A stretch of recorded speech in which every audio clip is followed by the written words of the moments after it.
All right, everybody, here we go with Chapter 12, talking about commercial production this time around. Commercial production, as far as managers and owners are concerned, is at the core of radio's main purpose, and that is to make a profit. This is a business, after all, and to get paid and be able to go home and get groceries and pay bills and all that sort of thing, there has to be money coming in, and money, by and large, at most radio stations comes from advertising.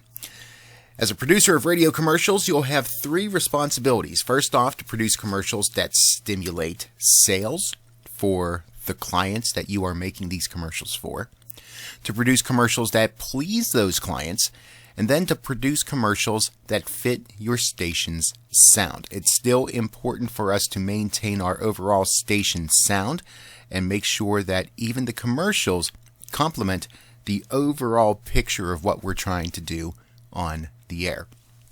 Keep in mind that your function in putting together a radio commercial may include any or all of these things.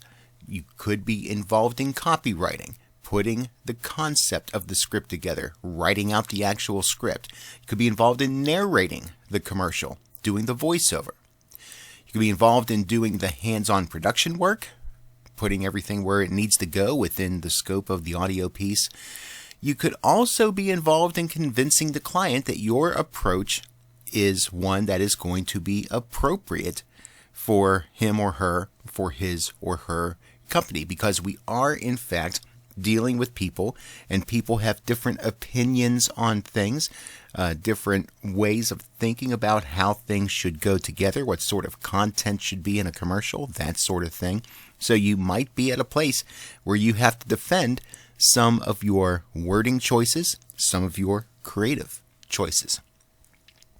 What makes a commercial effective?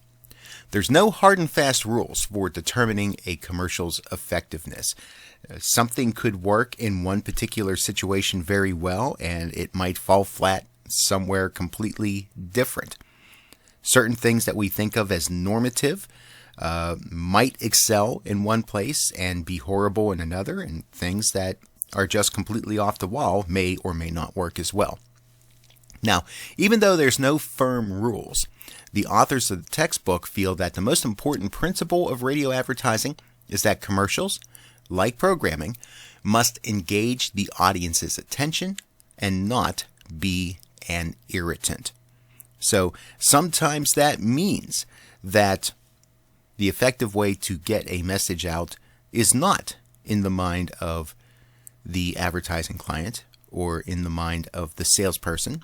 That if it completely goes against what the audience is expecting, the temperaments of that audience, that sort of thing, if it turns them off more than it turns them on towards the message, then obviously it's going to wind up being an ineffective message being sent out.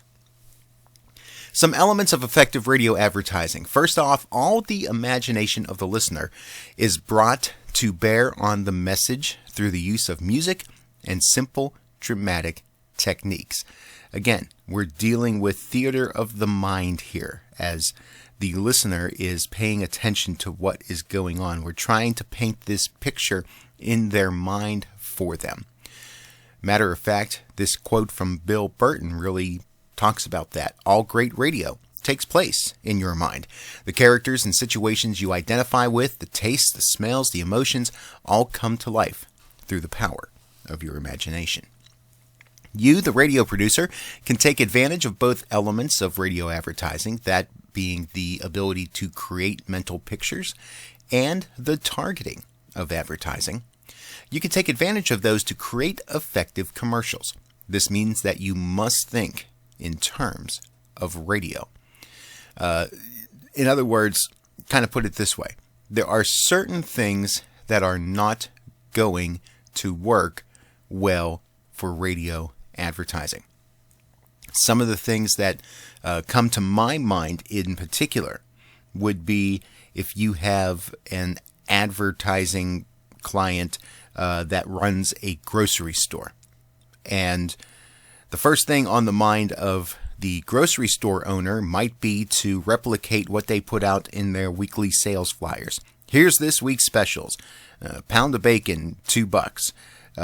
Gallon of milk, 99 cents, whatever the case may be. Those sort of things generally aren't going to work very well in radio because it requires the listener to pay really close attention to a list of items. And there's not a lot of creativity there. There's nothing there to really pique the interest of the listener unless they're really intent on listening for all those items to hear what the best deal is that he or she can get. That kind of advertising tends to do a lot better in print so that you can actually see the items, look at the prices and everything. It doesn't do as well for radio. So in the textbook, there's several good examples of different types of advertising copy for different scenarios.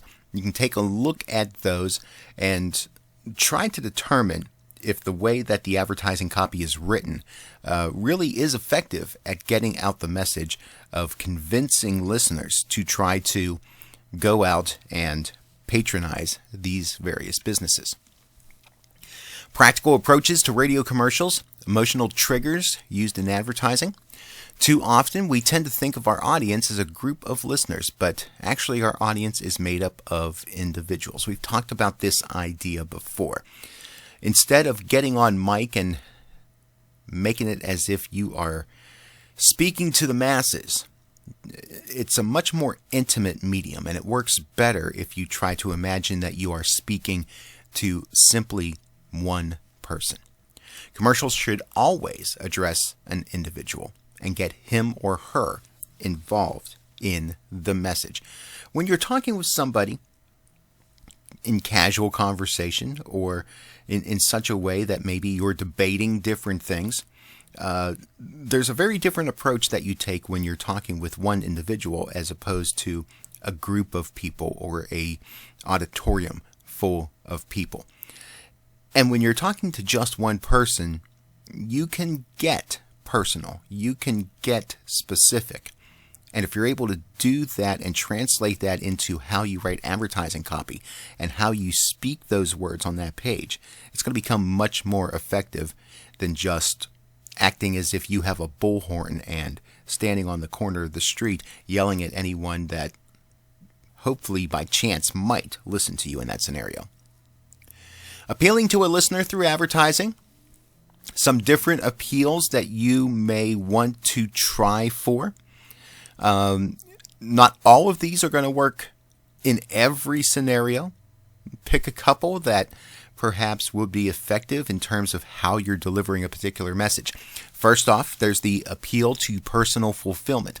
This is a subtle promise that the sponsor's product can help you to be the person you always knew you could be. Think about exercise equipment. Buy our exercise bike or rowing machine and you could become that healthy, fit individual. Appeal to authority. We listen to someone that we trust or that we feel is competent about the topic at hand. I'm a doctor. Let me tell you about this new medical breakthrough. Appeal to the bandwagon effect. Be in with the desirable people. Use the same products as the in crowd. Everybody's doing it. Join on in. Appeal to the fear of rejection. This illustrates the negative aspects of not being on said bandwagon. You don't want to be left behind, do you? You don't want to be seen as a loser, do you? Those sorts of things. Appeal to sexual success. The product promises to help someone look good or become desirable. Just about any sort of men's products, ones in particular, will definitely appeal to those sort of senses when they advertise those products to men. Appeal to reinforcement of listeners' ego. Use the product or service that will prove that you are competent and smart and strong. You're good enough, you're smart enough, doggone it, people like you, and they like you because you use insert name of product. Appeal to prestige. This is the use of a product or service proving that you're better than someone else.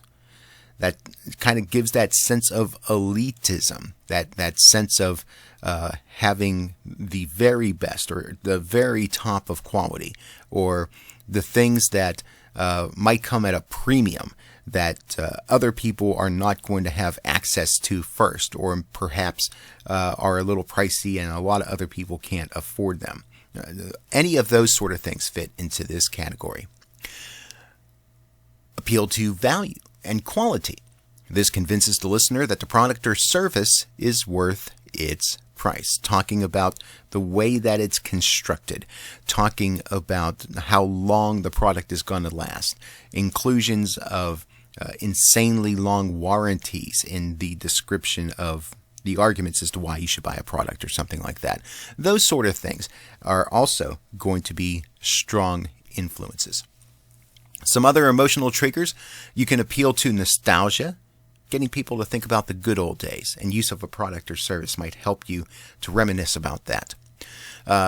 Triggers towards family ties, trying to help build relationships.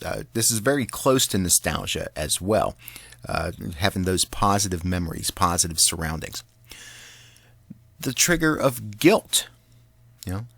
If you don't use this product or service, you're going to be sorry. Trigger of loyalty. This is one especially when we're talking about issues, but it can also be used for products and services. Loyalty to a brand. You've loved our product in the past, come on back, use it again. The trigger of tradition. That ties in with nostalgia to a certain aspect as well. Things have always been this way. We have always been the best. The trigger of acquisitiveness. This is excessive interest in acquiring money or material things. Appealing to someone that wants to have it all. And, well, that is something that actually does work on some people. Some execution of radio commercials. Let's talk about using music. First off, music is very effective in establishing a commercial's mood or an overall set of conditions, perhaps even the attitude of a person acting out a dramatic element. When you hear the trumpets in the background, it gives you that kind of sense of sports or gladiator or something like that, and gives this sense of grandeur and success when it comes along with it. Music that's more folksy and laid back might be more casual in the way that a product or service is approached. So certain things like that. However, music is not always a favorable attribute in a commercial.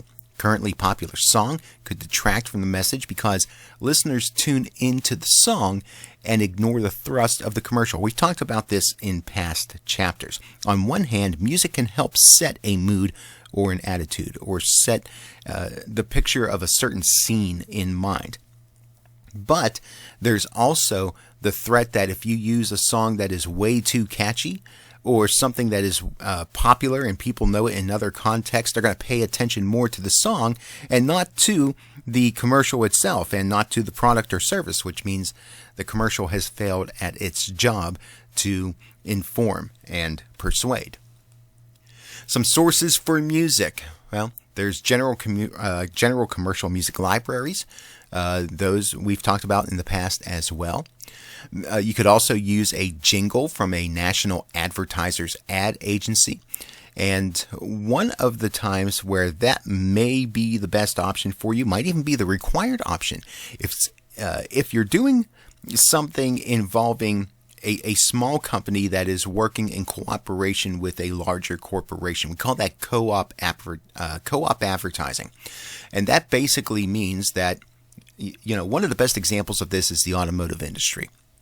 You have John Heister Chevrolet, for example, that perhaps is putting out a new commercial about the brand new Corvette. And if you mention certain things about the Corvette, if you mention the name Chevrolet enough times, if you use the slogan of the entity of Chevrolet, if you follow certain rules that the corporation puts out, then that corporation may kick in some or all of the money that pays for that advertising. It's a great tool that if you have that available, that could convince a local advertiser to hop on board and get them to run a schedule on your station. Now, most of the prepared music with jingles and things like this in this sort of setting, there's a format, a concept that we call the donut. There's a little bit of an explanation of this in your textbook. Basically what it is, though, is that you have this music bed, and perhaps there's a jingle with a slogan that is sung rather at the beginning and at the end of that particular music selection, but within the middle it's just instrumental, and that's the place where the announcer can come on with a voiceover about the particulars within that commercial. So we call that a donut. On top of the jingle, on top of music libraries, you could also use original music produced locally. It's still not unheard of to have a composer be commissioned to create something for a particular advertising purpose. Voice in radio commercials. The producer's role in dealing with vocal execution in commercials often extends to doing the actual announcing or choosing of an announcer. The producer is also responsible for ensuring that the correct phrasing is used. So there's times that you may be in the position where you want to find the perfect voice that goes along with this particular ad that you are working on, and you're going to be looking for certain types of qualities that lend to providing a sense of authenticity and believability in creating that ad. Certain voices lend themselves to certain types of products and services, or copy that's written in certain styles. We talk about those sort of things in the broadcast speech class. But you also want to make sure, on top of choosing the right person to voice a commercial, that the copy is written in such a way that it's got a good flow to it. The phrasing is nice and coherent. When we talk about these sort of things, making that so that you keep in mind that we're using just audio here, and the spoken word in conjunction with the music and sound effects that you hear is all that you have to be able to paint the picture and communicate the message that the listener is going to hear. So not just the sound of the words being spoken, but the way that it's all put together. All of that is very important. When choosing an announcer, again, the announcer must be believable in light of the commercial that's being done. The voice should sound appropriate to the character that's being portrayed. There should be a consistency of the message in ways that you get the proper emotion and attitude that is needed for this particular piece. You also want the compatibility of the announcer's voice and delivery with the approach of the message. And there's some things in your textbook that explain this a little bit more. And again, we talk about these things in detail in broadcast speech class. But right now we're going to take a break, and we will pick up the rest of the chapter over in the next video.